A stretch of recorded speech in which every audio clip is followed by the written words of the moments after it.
Salut les comics fans et bienvenue dans un max de comics numéro 37. Cette semaine, j'ai choisi de vous faire découvrir un super-héros à la française. Et oui, encore un, me direz-vous, mais le patrimoine français, sachez-le, mes chers messieurs, chères mesdames, est lui aussi riche en super-héros. Et ceux-ci sont très différents de ceux réservés au public américain. Ce qui mérite, bien sûr, encore une fois, d'y jeter un petit coup d'œil. Alors, il s'agit cette fois, si vous avez lu le titre de l'émission au-dessus, si vous savez lire et que vous voyez marqué Superboy, que vous n'êtes pas illettré, et donc ça veut dire en fait que Superboy est le sujet de l'émission aujourd'hui. Et oui, Superboy qui n'a rien à voir bien sûr avec son jeune cousin kryptonien, donc Kal-El, Clark Kent, Superman. Non, il n'a rien à voir car lui est originaire en fait de New York et non de Smallville et ni de Metropolis. Il porte, vous l'aurez remarqué, un costume rouge sang et non un costume bleu roi comme Superman. Et bien sûr, il préfère évoluer en campagne et en montagne que dans les grandes villes, ce qui est dû bien sûr au dessin de Felix Molinari qui est plutôt un habitant de Lyon qu'un habitant de New York. Ce qui explique qu'il préfère représenter en fait des montagnes ou des campagnes plutôt que des gratte-ciel. Bien sûr, si vous restez jusqu'à la fin de l'émission qui risque d'être très longue, très consistante, très immangeable, eh bien vous serez bien sûr, attention messieurs dames, attention à vos yeux, le grand gagnant du concours qui date déjà d'un mois. Désolé du retard, mais bon, la question c'était, mais pourquoi Superman ne porte plus la culotte?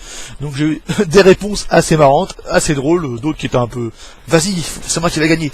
Donc on verra bien ça à la fin. Je ferai un petit tirage au sort, voilà, j'ai ici les vignettes avec les noms et tout. Hop, petit tirage au sort à la fin. Et donc bien sûr, vous aurez le droit à un florilège des meilleures interprétations sur le sujet pourquoi Superman ne porte plus de slip. Donc voilà. Mais tout de suite, on monte à bord de la DeLorean, direction 1958 avec Superboy, date de création de Superboy par Felix Molinari. Alors Marty, fait chauffer la DeLorean et fait chauffer le moteur, on est parti, 1958.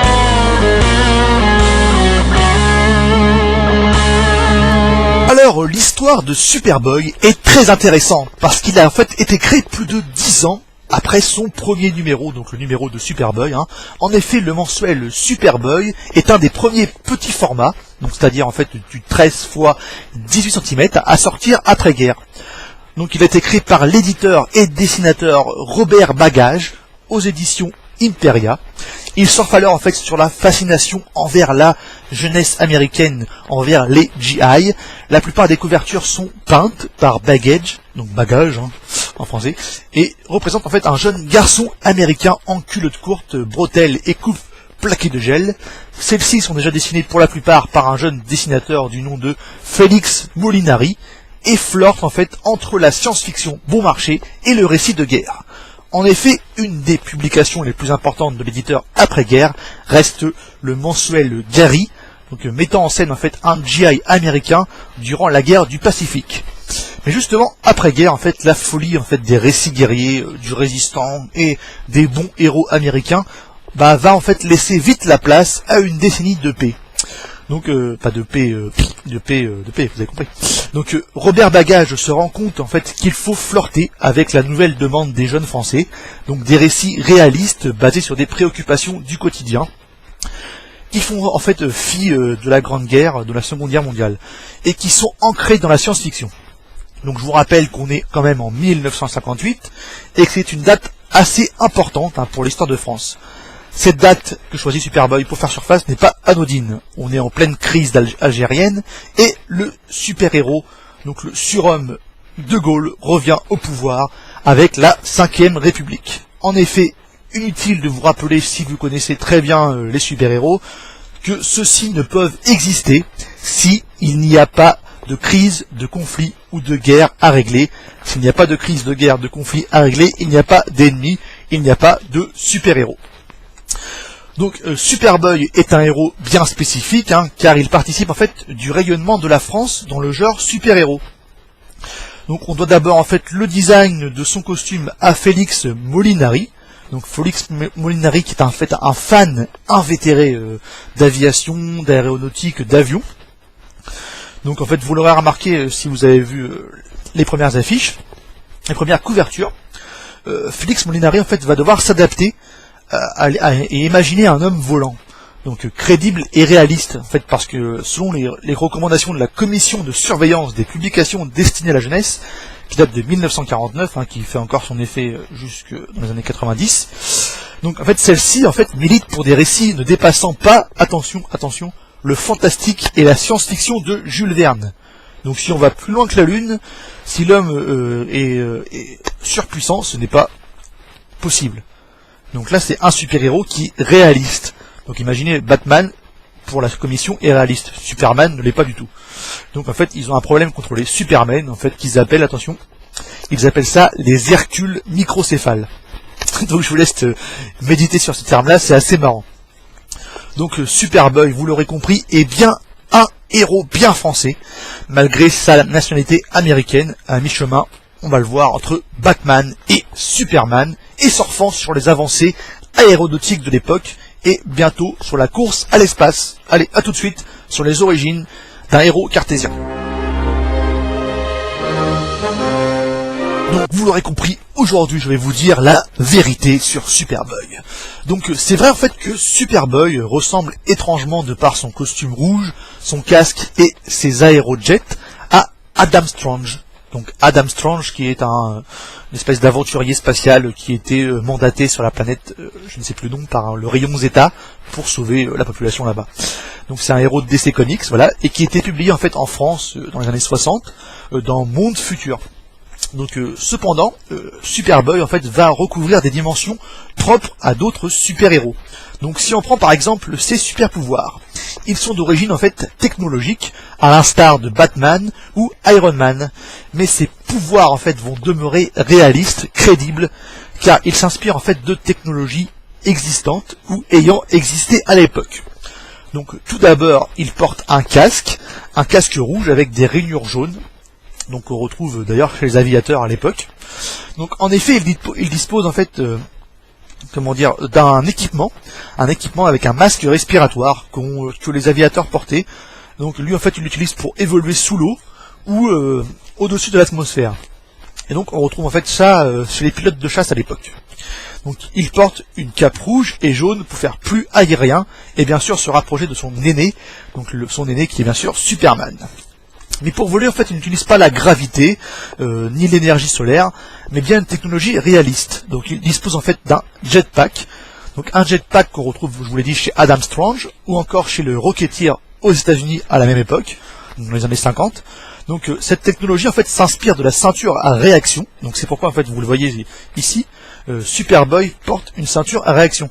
Donc cette ceinture à réaction n'est pas fictive, elle existe pour de vrai.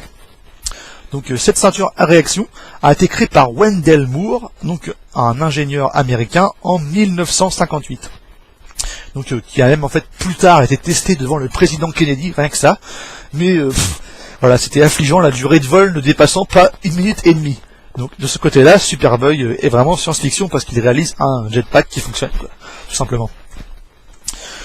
Donc on voit aussi par rapport à son costume, voilà, gants jaunes, bottes jaunes et voilà, costume moulant rouge, qu'il se rapproche vraiment de Superman. Donc si vous regardez en fait le logo, voilà, le logo là, voilà, il n'y a pas de doute, le logo là c'est Superman, voilà, vous l'avez vu partout, vous le voyez d'ailleurs sur ma couette derrière, voilà. Superman a ce logo là, voilà, sauf que là il est inversé, donc l'écriture est en jaune et le logo est rouge. Donc c'est en fait le bouclier de Superman, voilà, qui est récupéré. Et Superboy en fait il a aussi, en fait, ce logo-là, en fait, va changer. Parce que, voilà, je vais vous montrer, en fait, le nouveau logo qu'il a. Donc voilà, le logo qu'il va avoir, c'est ça. Un logo noir avec les lettres SB. Donc, un logo qui est quand même assez différent de celui-ci. Je pense qu'en fait, vu que ça se passe à peu près dans les années 60, le changement de logo, c'est le fait que Sage Édition, qui a les droits de Superman et de Batman pendant depuis les années 40, depuis les années 30 même, va en fait republier du Superman dans Superman et Batman, Superman Push, Superman Géant par la suite. Et donc en fait ils vont je pense qu'ils vont demander à tout simplement gentiment aux éditions Imperia de ne pas continuer à publier du Superboy avec le logo Superman. Donc ce qui est un peu un plagiat du logo Superman, vous l'aurez compris. Donc en fait Superboy est un héros en fait qui va devenir super-héros. Au départ ce n'est pas un super-héros, il va le devenir. Donc je m'explique. Tout d'abord, en fait, il fonctionne en fait comme un auxiliaire des forces de l'ordre et de la police. Donc en fait, un peu comme Batman, il est en fait en liaison avec un commissaire de police, là, pour vous expliquer en gros. Et c'est par la suite qu'il va en fait adopter une double identité. Donc au départ, Superboy et Superboy, il n'a pas de nom. Ensuite, il n'a toujours pas de nom, mais il a une double identité. Ça c'est important, parce que le super-héros sans double identité n'est pas un super-héros. Pratiquement pas. Il a forcément un nom de baptême et un nom civil, voilà. Donc il n'y a donc en fait pas de dissociation entre l'humain et le héros. Superboy va porter dans le civil un pull noir et en tant que super-héros son costume rouge. Donc ça c'est assez intéressant, ça n'existe pas pratiquement pas aux États-Unis à part peut-être chez les Fantastic Four, disons. Donc pour se défendre en fait il va utiliser ses poings. Donc dans des scènes souvent figurées en ombre chinoise. Donc c'est-à-dire en fait que Molinari va utiliser une page blanche, va figurer Superboy en ombre noire et va lui faire un coup de poing sur un gangster, un criminel, etc. Et ça c'est super bien fait. Je trouve que c'est le point voilà théâtralisé par Molinari, c'est juste excellent. Donc quand je vous dis que c'était un super-héros technologique, il possède de nombreux gadgets. Donc qu'un scientifique, un vieux scientifique, un ami de famille, voilà, lui construit. Donc c'est en quelque sorte en fait le Lucius Fox de Superboy. Voilà, Lucius Fox, pour ceux qui connaissent pas, c'est le constructeur d'armes de Batman. Donc en fait il ne se sépare jamais de son pistolet laser et reste en contact permanent avec le scientifique grâce à une antenne relais, voilà, qu'il possède sur le front, voilà, une espèce d'antenne de voiture. Voilà, c'est un peu ridicule maintenant, mais à l'époque c'était crédible. Et en fait Superboy est donc un super-héros technologique évoluant dans un New York imaginaire. Vous voyez en fait depuis tout à l'heure je vous montre les images, il n'y a pas vraiment de tours, etc. Ça va apparaître beaucoup plus tard avec un dessinateur italien. Au départ voilà c'est juste dans des intérieurs, des façades, et quand il se bat c'est au-dessus de montagnes. Donc il n'y a pas vraiment de New York. De ce point de vue, voilà. Bref. Donc comme tous les super-héros, Molinari va le faire combattre, des criminels. Il va sauver la veuve et l'orphelin, comme tout bon justicier. Et comme tout bon super-héros, il a aussi des ennemis. Donc on va passer en fait du simple gangster, hein, qui va quand même durer assez longtemps dans le propos, au plus immonde super-vilain.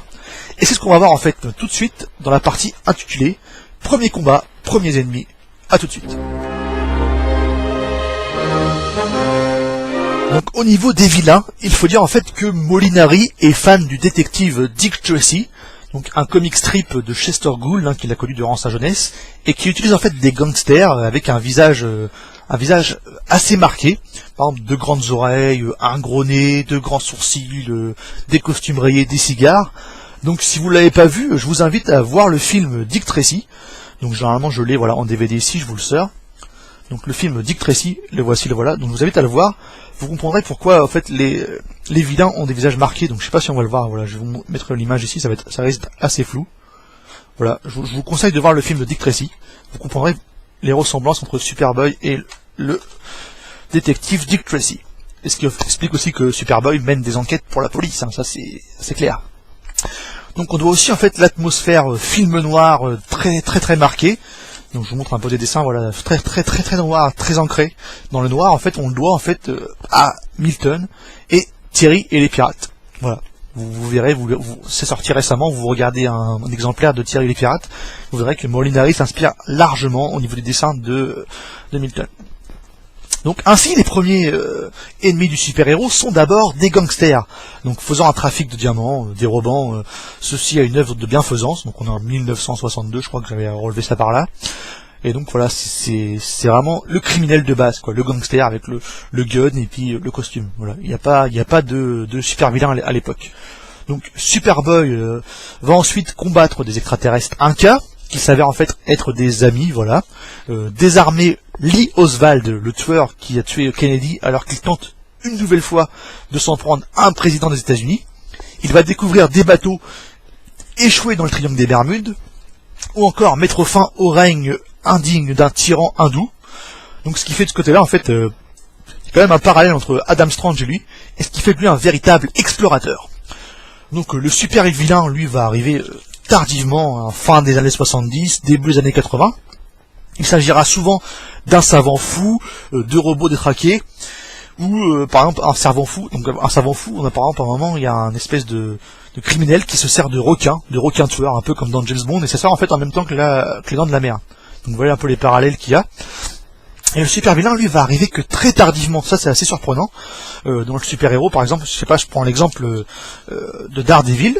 Prenons l'exemple de Daredevil. Daredevil, dans son premier épisode, il va lutter en fait contre des criminels qui ont tué son père après le match de boxe truqué, etc. Enfin, je vous explique pas le délire, vous le direz.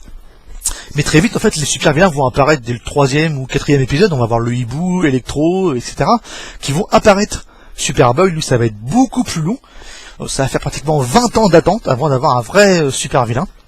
Et ça apparaît notamment avec la menace terroriste. Donc, je m'explique, en fait, un des plus récurrents en tant que super vilain reste le super démon. Donc le super démon a un nom qui ne s'invente pas. Mais on a aussi par exemple le néo-nazi qui s'appelle Polyphème. Donc Polyphème qui est basé en fait sur un géant de la mythologie grecque, voilà, qui n'avait qu'un œil et qui balançait des pierres sur les gens. Donc voilà. Donc ça s'inspire des mêmes choses, des mêmes clichés que les Américains, parce que c'est quand même occidental hein, comme bande dessinée, mais ça met du temps à apparaître. Donc c'est largement compréhensible, hein, car il faut en fait attendre que la France récupère son aura de puissance, avec le fait que les deux blocs URSS et États-Unis commencent à perdre leur hégémonie dans les années 80, à basculer, en fait on va basculer d'un monde bipolaire entre l'URSS et les États-Unis dans un monde unipolaire, ce qui fait qu'en fait la menace elle a plusieurs visages, elle n'est pas justement polaire, elle n'est pas ni russe ni américaine, elle est partout. Et donc c'est notamment dans les années 70 qu'apparaissent les mouvements terroristes, les espèces de histoires de science-fiction sur le bioterrorisme, etc. Donc en fait par exemple si vous lisez les premières histoires de Micros dans les années 80, vous verrez que c'est la menace nucléaire qui prime, vous lisez Superboy à la fin des années 80, vous verrez que c'est le bioterrorisme qui prime. Donc cela tient sans doute du fait voilà, qu'il sera repris plus tard par un auteur italien. Donc je ne connais pas le nom, il a un nom italien, voilà, donc vous chercherez pour moi. Donc alors effectivement c'est une série que je vous recommande, hein. De plus se procurer les numéros, bah ça vous coûtera rien, voire pas cher du tout, hein. On peut se les procurer pour moins de 2 € pièce, donc ce qui est pas du tout cher, et vous pouvez vous faire une collection facilement. Donc moi personnellement je trouve que c'est une nouvelle façon, donc voilà le super démon, donc c'est une nouvelle façon en fait de traiter le super héros en France. Voilà, si vous avez jamais vu comment un Français pouvait traiter du super-héros, bah lisez Superboy, vous pouvez les acquérir facilement. Donc moi je ne résiste pas bien sûr à vous lire l'introduction du personnage par Bagage et Molinari. Donc attention à vos oreilles, à vos yeux. Donc voici l'introduction. Toujours à l'avant-garde, notre jeune héros met toutes les ressources de la science, son courage et son zèle au service de la justice, bravant tous les dangers. Au prix de risques énormes, il surgit partout où règne le mal.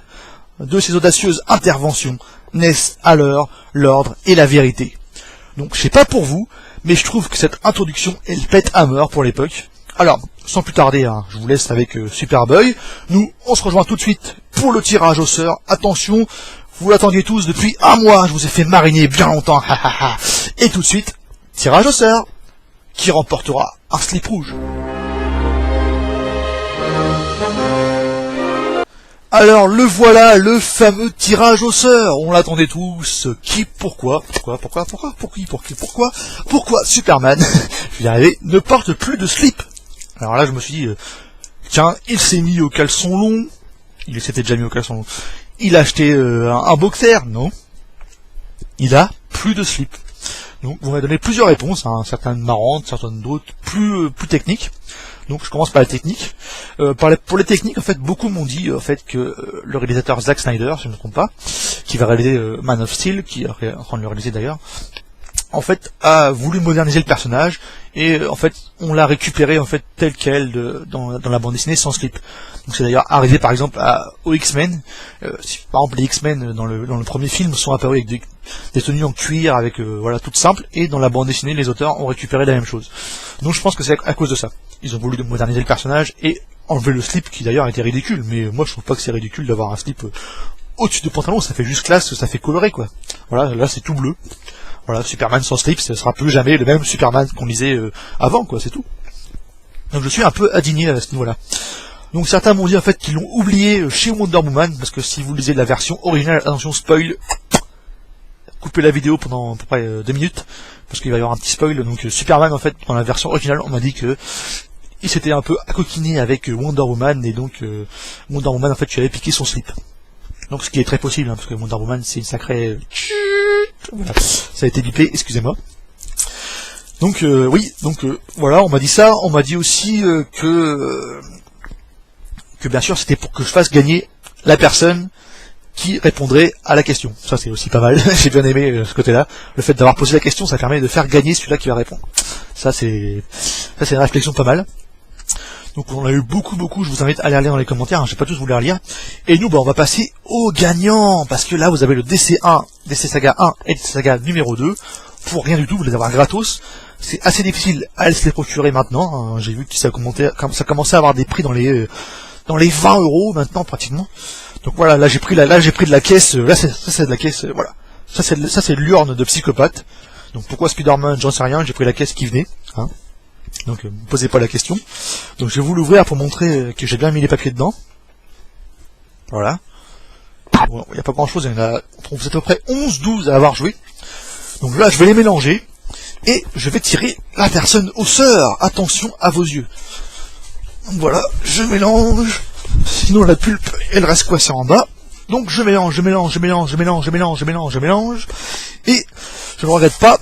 Je mélange tout encore une fois avec les doigts. Attention, je vais tirer au sort la personne qui va gagner. C'est bon, je l'ai. Alors, le gagnant est Tom Anderson. Je vous le montre. Tom Anderson, qui a peut-être un rapport avec Monsieur Anderson dans Matrix.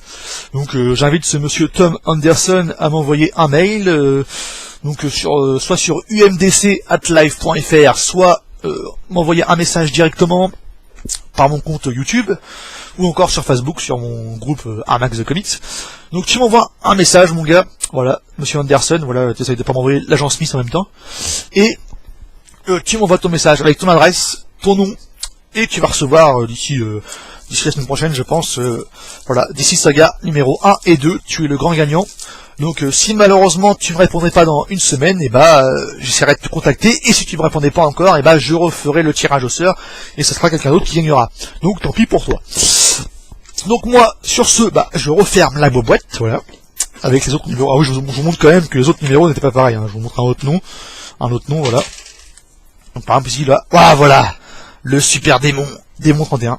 Donc je montre que tous les noms n'étaient pas pareils. Donc je referme la boîte, voilà. Je vous refais un petit panorama de Superboy. Pourquoi il faut le lire, pourquoi il faut l'acheter, pourquoi il faut soutenir tout ce qui est patrimoine français dans le super-héros. Parce que ça n'existe pas beaucoup, il n'y a pas eu beaucoup d'exemples. Mais voilà, je voulais vous faire du Superboy. Donc je vous remonte un peu les couvertures. Donc voilà, Superboy contre un robot. Superboy à la plage se faisant attaquer par un crabe. Superboy, voilà, qui fait de la gymnastique. Superboy qui flanque un coup de poing, parce que Superboy c'est un nerveux, hein, il faut pas le chercher. Superboy qui détruit tout, voilà, qui fait chauffer du café dans la cafetière derrière. Superboy qui voyage au-dessus de l'eau, parce qu'il y a un bateau, mais ce con-là il va voler, ce qui est logique. Et Superboy, voilà, qui joue à la pétanque, mais il n'a pas compris qu'il fallait le lancer devant. Donc voilà, moi sur ce, je vous conseille de lire Superboy. Franchement, là, je me suis moqué un peu à la fin, mais Superboy, c'est vraiment une bonne série. Moi, j'apprécie beaucoup plus les scénarios et les dessins de Molinari, qui sont juste, voilà, excellents. En plus, on voit bien les références historiques, etc. dedans, c'est vraiment bien foutu, et le dessin est beau. J'aime moins, en fait, le dessinateur italien. Donc, je vais vous montrer quand même à quoi ça ressemble. Voilà, le dessinateur italien, en fait, est beaucoup plus réaliste. Mais ça manque de contenu, quoi. On voit vraiment qu'il manque quelque chose à Superboy. C'est anecdotique. Vous pouvez les passer les dessinateurs italiens, c'est pas terrible. Par contre, Molinari sont juste excellents. Donc je vous conseille de lire les Superboy de Molinari, de vous faire plaisir. Voilà, c'est pas du tout un avatar de Superman. Hein. C'est pas parce qu'il ressemble avec le logo, etc. que c'est la même chose. Moi, je vous conseille de lire Superboy. C'est très très bien. Bref. Sur ce, moi je vous laisse, je retourne faire ma thèse sur les super-héros français. Sur ce, je vous dis à la prochaine. Tom Anderson, n'oubliez pas de nous contacter avec la Matrix. On se voit pour une prochaine. Allez, ciao les bonnes fans, à la prochaine.